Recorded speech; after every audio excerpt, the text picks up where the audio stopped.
ঢাকার দোহার উপজেলায় বর্ণিল আয়োজনের মধ্য দিয়ে জাতীয় দৈনিক আজকের দর্পণ পত্রিকার ১১তম প্রতিষ্ঠাবার্ষিকী উদযাপন করা হয়েছে। বুধবার উপজেলার বেগম আয়েশা শপিং কমপ্লেক্সের দ্বিতীয় তলায় সাপ্তাহিক নববাংলা পত্রিকার কার্যালয়ে দোহার প্রেস ক্লাবের দপ্তর সম্পাদক ও আজকের দর্পণ পত্রিকার দোহার নবাবগঞ্জ প্রতিনিধি নাজনীন শিকদারের সভাপতিত্বে ও দোহার প্রেস ক্লাবের সাধারণ সম্পাদক মোহাম্মদ আতাউর রহমান সানির সার্বিক সহযোগিতায় এ প্রতিষ্ঠাবার্ষিকীর আয়োজন করা হয়। প্রতিষ্ঠাবার্ষিকী অনুষ্ঠানের প্রধান অতিথি ছিলেন ঢাকা জেলা বিএনপি সভাপতি ও ঢাকা ১ সংসদীয় আসনে বিএনপির মনোনয়ন প্রত্যাশী খন্দকার আবু আশফাক। প্রধান অতিথি দৈনিক আজকের দর্পণের সাফল্য কামনা করে বলেন, সাংবাদিকরা সমাজের দর্পণ, তারা বিভিন্ন দিক তুলে ধরেন। সাংবাদিকদের লেখনীর মাধ্যমে সমাজের আসল সত্যিকারের চিত্র ফুটে ওঠে। আজকের দর্পণের ১১তম প্রতিষ্ঠাবার্ষিকী যে আয়োজন করা হয়েছে আমাদের সভাপতি নাজনীন শিকদার, উপস্থিত প্রেস ক্লাবের সভাপতি আমাদের তদন্ত, আমাদের মুরব্বী বীর মুক্তিযোদ্ধা সাংবাদিক ভাই, উপস্থিত সব সাংবাদিক ভাইরা, যেমন নবগঞ্জের বহু জায়গা আছে, বালুক মহল, ঘাট মহল, মৈনট ঘাট, বিভিন্ন জায়গা আছে।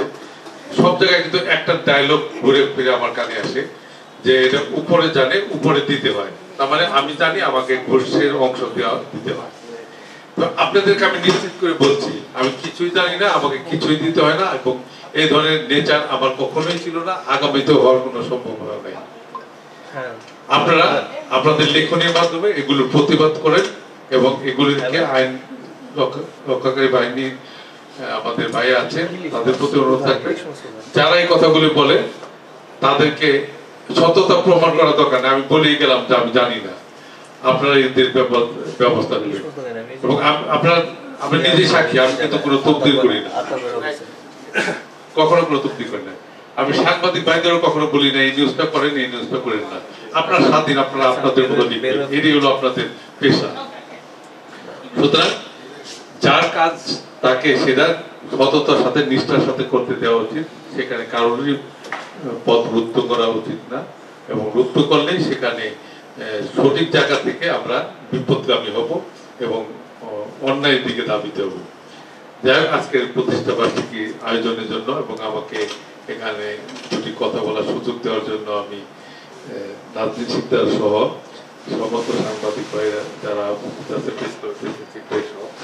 সকলকে ধন্যবাদ এবং অভিনন্দন জানাচ্ছি, এবং আপনাদের মাধ্যমেই দোহার নবগঞ্জ আলোকিত হোক এবং আপনাদের উদাহরণেই সারা বাংলাদেশে যেন সব সাংবাদিকরা সত্য লিখতে পারে, সত্য বলতে পারে, সেই প্রত্যয় ব্যক্ত করে আপনাদের সকলে মঙ্গল কামনা করে এবং আজকের দর্পণের আরো অনেক সমৃদ্ধি এবং সাফল্য কামনা করে আমার বক্তব্য শেষ করছি। অনুষ্ঠানে নাজমুল হোসেন অন্তরের সঞ্চালনায় উপস্থিত ছিলেন দোহার থানা তদন্ত ওসি মোহাম্মদ নুরুন নবী ইসলাম, পিস ওয়ে হিউম্যান রাইটস সোসাইটির দোহার নবাবগঞ্জ শাখার সভাপতি বীর মুক্তিযোদ্ধা ইব্রাহিম খলিল সবুজ, দোহার প্রেস ক্লাবের সভাপতি মোহাম্মদ তারেক রাজীব, নবাবগঞ্জ উপজেলা বিআরডিবি চেয়ারম্যান মিজানুর রহমান, দোহার প্রেস ক্লাবের সিনিয়র সাংবাদিক মোহাম্মদ শাহজাহান, কোষাধ্যক্ষ সম্পাদক শরীফ হাসান, ক্রীড়া সম্পাদক আলী আমিন হোসেন, তথ্য ও গবেষণা সম্পাদক মোহাম্মদ কামাল হোসেন, কার্যকরী সদস্য মোহাম্মদ সুজন হোসেন, সাইফুল ইসলাম, সাংবাদিক আলমগীর শেখ, মাহমুদুল হাসান সুমন, মাকসুদুল মুকিম, আলমগীর দেওয়ান, আব্দুর রহিম, ফয়সাল খান, সাদত হোসেন, সবুজ, আলী হোসেন সহ দোহার প্রেস ক্লাবের সাংবাদিক ও নববাংলার পরিবারের সদস্যবৃন্দ।